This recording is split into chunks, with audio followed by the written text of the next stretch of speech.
We have a massive update today, including all kinds of information on the CBA talks and extension and return to play from the NHL and the players. We also have some trade rumors focusing on the Vancouver Canucks and the San Jose Sharks, and a little bit more as well. We'll jump into all the latest news coming up next.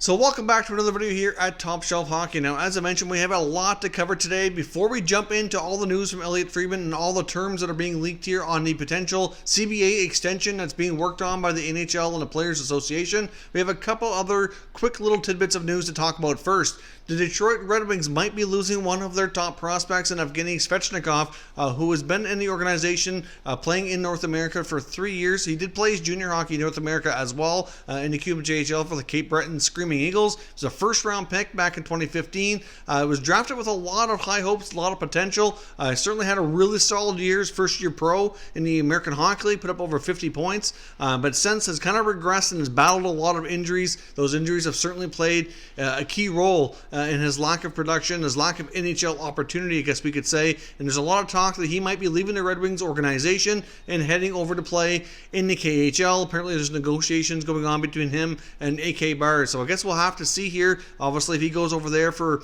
maybe a 2 or 3 year contract, that could certainly, really impact his NHL future. Hey, of course, he's the older brother of Andrei Svechnikov of the Carolina Hurricanes, who was also a high first-round pick and is enjoying a lot more NHL success than his older brother has here so far. But that could be somewhat of a big blow for the Red Wings. He's a prospect they were really hoping they would see develop here. And at this point, it's not a for sure thing. He could stick with the Wings, but it's looking more and more likely that he's heading to the KHL. Now, the Vegas Golden Knights have also signed a prospect from their 2017 NHL draft. They've signed Czech goaltender Jiri Patera, who was drafted in the 6th round in 2017. Of course, he played his junior hockey in Canada as well in the Western Hockey League for the Brandon Wheat Kings. Had a couple of really solid years. He's 21 years old now, ready to turn pro. He had some pretty solid numbers last year with a 2.5 goals against average and over a .920 save percentage. And given where everything is with the Vegas Golden Knights goaltending depth in their prospect pool, I think this should be a nice addition here. So we'll see where he fits in their organizational depth here come this fall. Of course, it's not quite clear where a lot of these prospects are going to play if leagues like the American Hockey League and the East Coast Hockey League end up with a delayed or hopefully not a canceled season. So we'll have to see more information on that. But a pretty good signing here by the Golden Knights. Now, as I mentioned as well, we had a massive update from Elliotte Friedman from Sportsnet talking about a lot of the information coming out that's being leaked here from the negotiations between the NHL and the Players Association on a new CBA return to play and all those details that are trying to be ironed out here so that they can get back to playing hockey sooner than later. Of course, as we know, the latest date that they're aiming for training camps is July the 13th. Originally it was July the 10th. It got pushed out a couple of days. That date is not firm as of yet. Of course, it's really going to boil down to when everything gets hammered out. I mean, we've been looking at now for 2 or 3 days. We've been hearing from all kinds of these NHL insiders saying it's super close. It could be today, but then it hasn't been. So they obviously haven't finalized everything. But hopefully we'll see some kind of memorandum of understanding released this weekend indicating that both sides have the framework in place that they've agreed to in principle, and then both sides get a chance to vote. The Board of Governors vote's going to be a lot quicker and easier. Of course, there's a lot fewer people involved. They can do that through a conference call, whereas the players, of course, there's way more players than there are owners. That's going to take about a 2 or 3 day process for them to get everything gathered up here to try to get the agreement ratified. So it's quite possible that if we're lucky, I guess, that the NHL and the players will put out a statement sometime over the weekend saying that they have an agreement and that there's a memorandum of understanding, and that the voting will take place over a couple days after. But here are the details that Elliotte Friedman has talked about. Some of this has changed from information that we had gotten from insiders earlier in the week. Now, we're led to believe as well this extension will take us to the 25-26 season, possibly 1 year longer. There could be a clause in there for it to be extended by 1 year, or they could put like an opt-out clause like we've seen in the current CBA. A lot of that apparently is going to depend on how things are going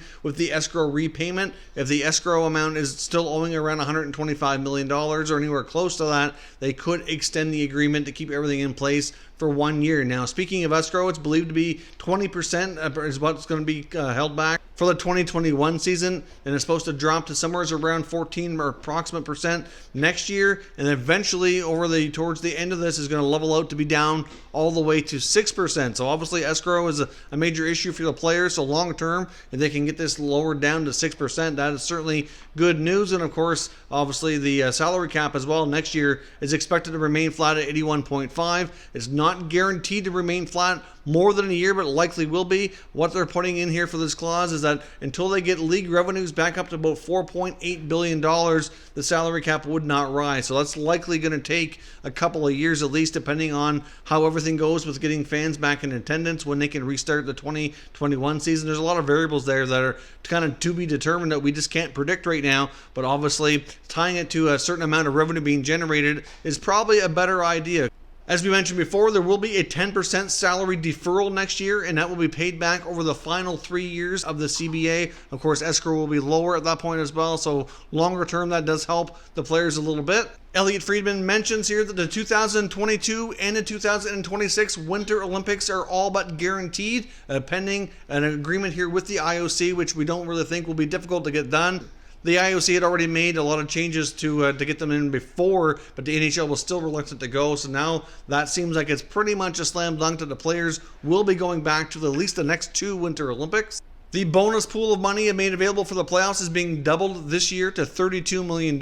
So obviously that's even more incentives for the players to play hard and try to win. I know there's some talk about teams, trying to tank and come out and have that first overall selection, but I really don't think players play that way. Players want to win. They have pride. They're in this league to be champions, and I really don't see anything else around that myself. But having the playoff pool bonus money doubled is certainly an extra incentive for them to play. NHL minimum salaries will be moving up next year from $700,000 to $750,000, with it moving up to $800,000 before the end of this agreement. A few changes when it comes to contracts, and these are pretty substantial. When it comes to no move clauses, if a player waives his no trade clause and is moved, the acquiring team has the right to refuse to take that on. That will no longer be the case. If a player is given a form of a no trade clause and they are traded or waive it at any point during the contract, it automatically stays with them with the new team. They will no longer have the option to say they do not want to honor that. So, we've seen that with other players before. When they get moved, they had the no trade, they waived it, and then they didn't have it for the remainder of their contract. So that will be going away. Another big one, though, is the over 35 contracts are going to be changing. An over 35 player can sign a 1-year or a multi-year contract, and if they end up having to retire, there will no longer be that cap hit against the NHL team for the remainder of the contract. So that's pretty substantial. Obviously, a lot of NHL teams were very hesitant with those 35 plus contracts because of that.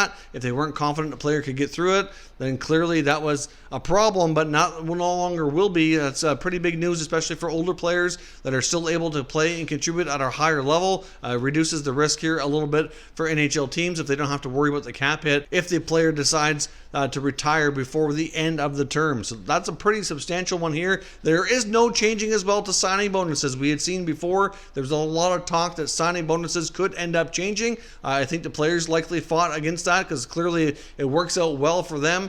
So there's currently no changes in regards to that. What we talked about before, if you missed it, was the percentage of money being paid in signing bonus compared to salary. There was talk that could be kind of leveled out, and so the signing bonus part was going to be less, or what the requirements are, but that's not changing at all. But there is some change regarding the how the contract goes over the term. For example, if a 6-year contract, so we're not able to see those wild swings from year to year, so we can't have like a front end loaded contract where there's a drastic amount paid out right away and then it levels right off. If anything, we'll probably see more commonly have back-ended contracts now. As players want to get paid bigger money, they're going to have to give the owners more time to actually pay it out due to all the lost revenue. So we're probably going to see a big swing there with back-ended contracts becoming a lot more commonplace. Another big thing as well is there will no longer be able to be conditions on trades which are tied to players re-signing with their new team. So for example, the Taylor Hall trade was done before the NHL trade deadline, and there's a contract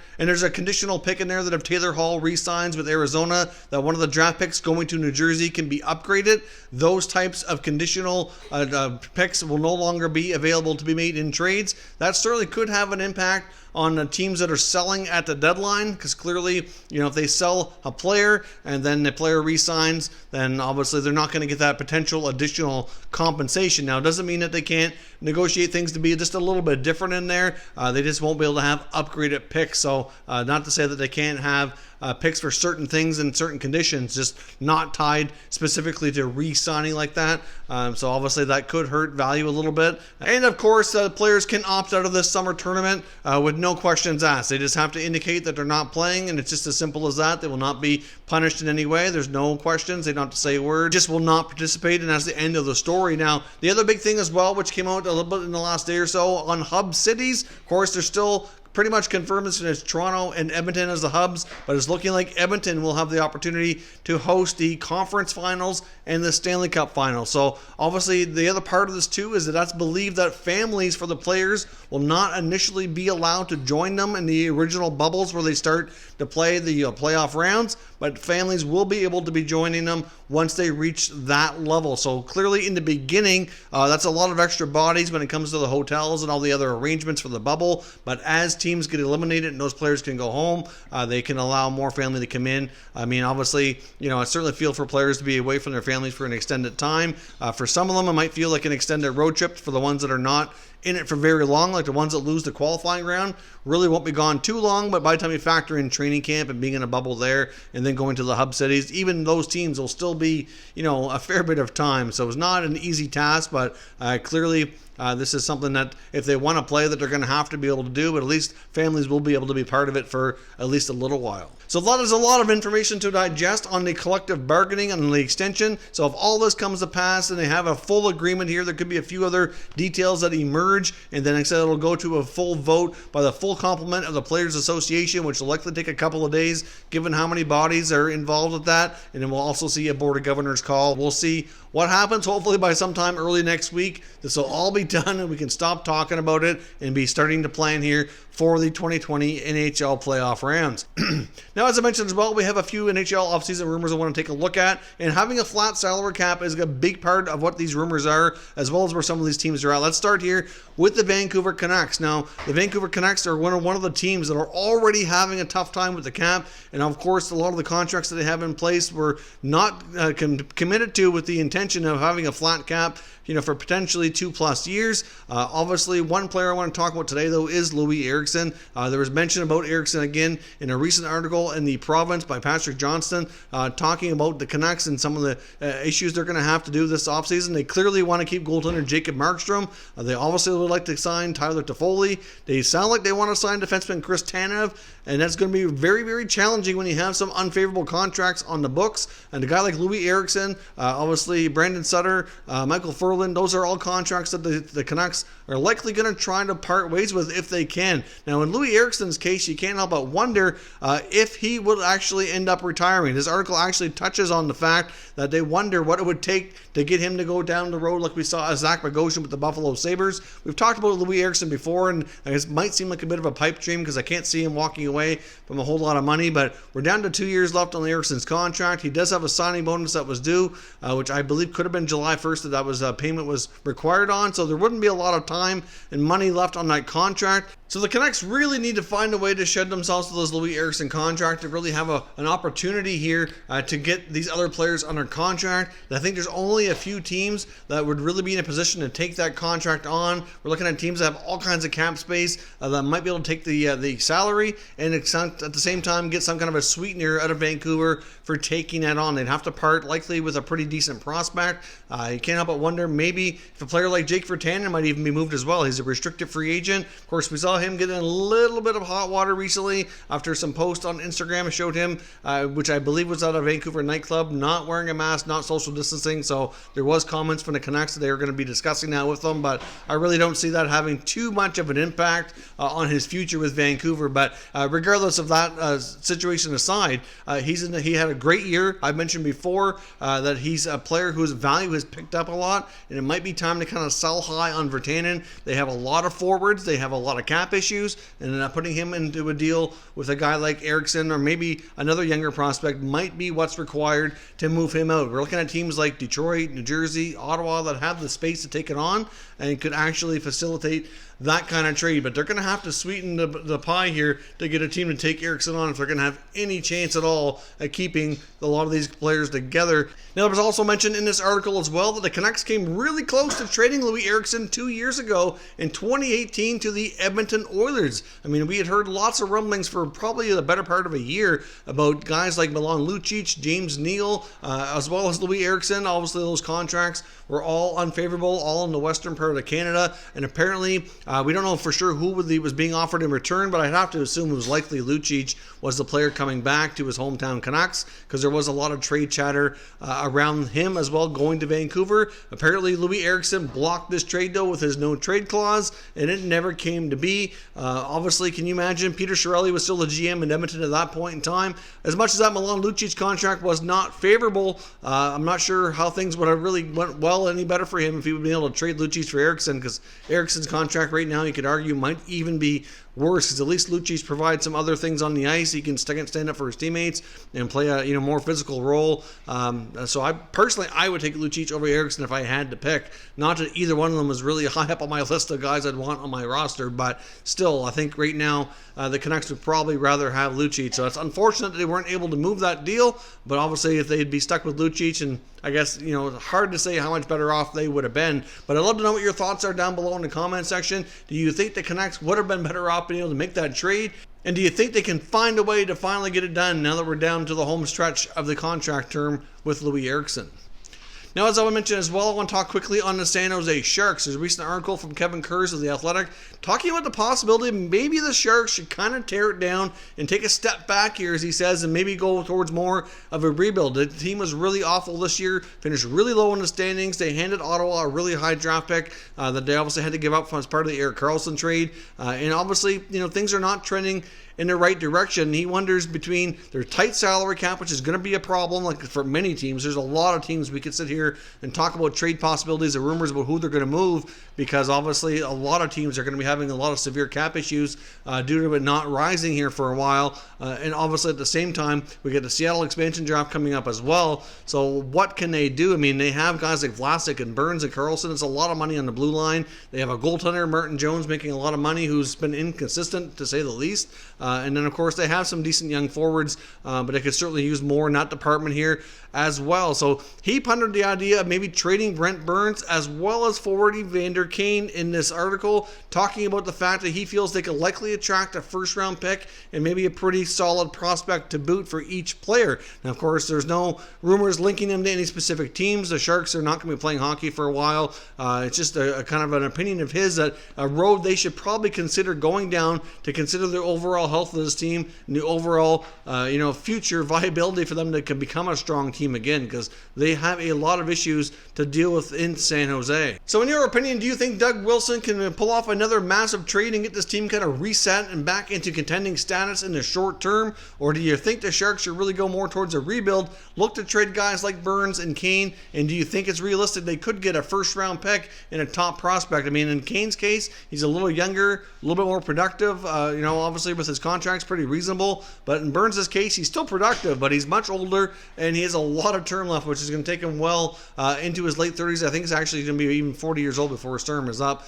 So that's a lot of time and money still invested in a great defenseman, but it's not quite the same as it used to be. So let me know what your thoughts are down in the comment section. What direction should the Sharks go in? And we can discuss further. If you're new to the channel, consider subscribing and turning on your notifications so you don't miss any future content. And give this video a thumbs up if you enjoyed it. I'd appreciate it if you did. As always, thank you for watching, and I will catch you next time.